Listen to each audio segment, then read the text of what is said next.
Sir उठा दिया। हर कागनी बिना रही, एक एक रतन घटा दिया। हर नागनी बिना रही, एक रतन लुटा दिया। इतने बड़े कयामत से हैरान कर गए। अम्बेडकर औलाद भी कुर्बान कर गए। अम्बेडकर औलाद भी कुर्बान कर गए।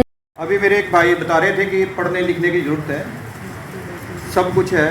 तो उस तरीके से मैं एक बड़ी सोच बता दूं आपको कि पहले अपनी हिस्ट्री में जाइए। हिस्ट्री, इतिहास क्या कहता है? इतिहास कहता है कि इस समाज के लिए, इस धरती के लिए, इस धरा के लिए जब भी कुछ किया है तो इसी समाज ने किया है। इसी समाज ने हमेशा सबका भला चाहा, इसी समाज ने सबका इक्वलिटी का राइट दिया। मैं आपको एक चीज़ बताना चाहूँगा कि जैसे गुरु रविदास जी यहाँ पे विराजमान है, उनके बाहर एक चीज़ लिखी हुई थी, ऐसा चाहूँ राज में मिले जहाँ सबन को अन्न, छोटन बटन बड़न सब सम बसे रहे रविदास प्रसन्न। That means right to equality, बराबरता का अधिकार। भक्ति आंदोलन के टाइम में जब इस समाज में काफ़ी कुरीतियाँ फैली थी तो एक क्रांतिकारी के रूप में, एक क्रांतिकारी बन के हमारे विश्व में, हमारे समाज में, हमारे सब ह्यूमैनिटी को प्रोटेक्ट करने आए। डॉक्टर साहब की तो मैं भी बात ही नहीं कर रहा, डॉक्टर साहब तो भी 19 के सेंचुरी की बात कर रहे हैं। मैं तो गुरु रविदास जी की बात कर रहा हूँ। उन्होंने कब लिख दिया कि ऐसा चाहूँ राज में मिले जहाँ सबन को अन्न, छोटन बड़न सब सम बसे रहे रविदास प्रसन्न। तो एक कितनी बड़ी सोच के मालिक हैं। पढ़ना लिखना है, उसको आगे कैसे प्रोग्रेसिव पे ले जाते हो, कैसे प्रोग्रेसिव में करते हो, ये हमारे लिए मायने रखता है। कि जो बुजुर्गों ने कहा था, जो संतों ने कहा था, जो गुरुओं ने कहा था, उसको हमने कितना आगे तक बढ़ाया, ये हमारे को उसको आगे ले जाने के लिए हमारी क्षमता होनी चाहिए। ये नहीं कि हमारे बुजुर्ग आगे, बुजुर्गों ने हमारे संविधान बना दिया, बुजुर्गों ने हमारे ने वहाँ पे लिख दिया, जो मैंने अभी आपके सामने जो एक दुआ बोला जो गुरु रविदास जी का था, उसको आगे ले जाकर के कितने लोगों ने प्रेरित किया। समीक्षा करनी चाहिए। जयंती मना के कोई पार्टी करके कोई कुछ नहीं होता, इसमें एक सर्वेक्षण होता है। सर्वेक्षण कीजिए कि कैसे अपने समाज को आप आगे ले जाओ। उसके बाद उसी कंटिन्यूएशन में क्रांतिकारी रूप में डॉक्टर भीमराव अम्बेडकर जी आए।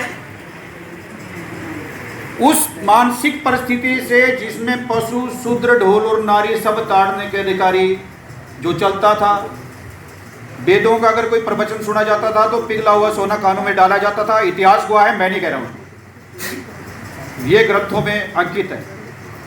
जिन जिन को पता है, लिखा हुआ है कि जो अगर कोई ऐसा वेद का, पुराण का, कोई उपनिषद का वो सुन लेता था तो उसके कान में पिघला हुआ सोना डाल दिया जाता था। दैट एक किस्म की वो सजा थी।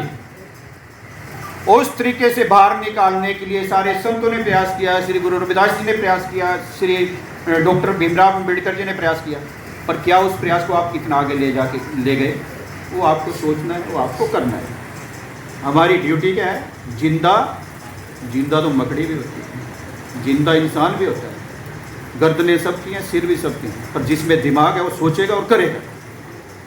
खुद के लिए भी करेगा, सबसे पहले मानवता के लिए करेगा। जहाँ पे जो पशु, शूद्र, ढोल और नारी की बात आई, उसके बाद उसको प्रोटेक्ट करने के लिए, समाज को प्रोटेक्ट करने के लिए डॉक्टर भीमराव अम्बेडकर जी ने संविधान लिखा। एक माई का लाल जिनने संविधान लिखा, तो संविधान लिखने के बाद बोलो लो जी, इट इज मतलब मेरी आपकी तरफ से भेंट है, आप इसको देश चलाइए इस तरीके से। आज हम यहाँ पे बैठे हुए हैं, आप लोग बैठे हुए हैं, लेडीज़ वहाँ पे बैठी हुई हैं, माता बहनें वहाँ पे बैठी हैं, हम यहाँ पे बैठे हुए, मैं यहाँ खड़ा होकर बोल रहा हूँ और आप सुन रहे हैं। क्या ये पहले तलवार दी जाती थी लड़ने के लिए, प्रोटेक्शन के लिए। बाबा साहब ने कलम दी, बाबा साहब ने नियम बनाए कि मैं बोल रहा हूँ तो आप सुनोगे, आप सोचोगे, आप समझोगे। माताएं वहाँ बैठेंगी, बहनें वहाँ बैठेंगी। इस तरीके से हमारा एक सिस्टम होगा। एंड दिस सिस्टम,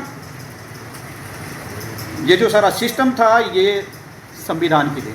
अगर संविधान नहीं होता तो कहते आज़ाद होना आसान है पर मुश्किल आज़ाद रहना। तो उस तरीके से अगर संविधान नहीं होता तो कोई इधर को भागता, कोई उधर को भागता कि मैं तो ये आज़ाद हो गए, मैं बीच सड़क में चलूँगा, पीछे से बस सारी, कोई बात नहीं, I am the independent person of this nation, so I don't care about anybody. तो उसमें संविधान में एक चीज़ दिया, there is some duty, there are some rights. तो उसमें बराबर का अधिकार दिया गया है। मैं प्रोफेशन से मैं काम करता हूँ, वकील हूँ, तो मैं बाबा साहब के संविधान के अनुसार ही जो बना हुआ है वो आगे जो चला है, तो मैं उस तरीके से उसी कानून को पढ़ता हूँ और उसी कानून का मैं नुमाइंदा हूँ।